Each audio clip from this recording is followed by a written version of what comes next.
Welcome back to Pace of the Waterfront, where we dive into the stories and systems that shape our world.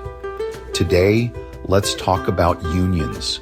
Some say they strike too much or drive up costs, but unions have done a lot for all workers. Let's break it down. First, a little history.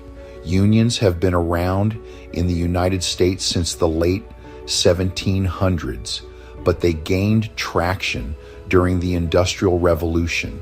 Workers faced brutal conditions, 12 to 16-hour workdays, 6 or 7 days a week, and no safety standards. Injuries, illnesses, and deaths were common. Unions stood up and said, "Enough is enough."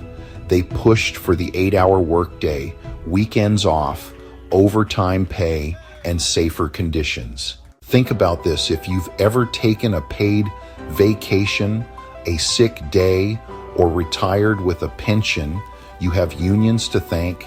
Even if you're not in a union, many of the workplace protections you enjoy exist because unions set the standard that other employers had to follow to compete. Now, let's talk about strikes. Strikes can be disruptive, but they're a last resort for fair treatment. Most strikes happen because companies refuse to negotiate or cut benefits. Unions aren't perfect, but they balance power. They give dock workers, teachers, nurses, and factory workers a voice. Here's what I want people to remember. Without unions, we wouldn't have many of the rights we take for granted today.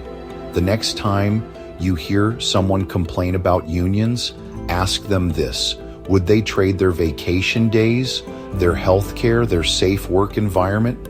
Unions fought for all of us. Whether you're a union member or not, you benefit from their foundation.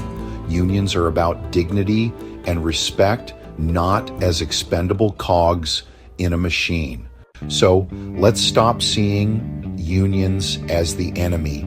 Instead, let's recognize them as an essential part of the system that keeps working people from being left behind. Thanks for tuning in to Pace of the Waterfront. I'd love to hear your thoughts on this topic, whether you agree, disagree, or have your own stories about the impact of unions. Reach out on social media and let's keep the conversation going. Until next time, remember, together we're stronger.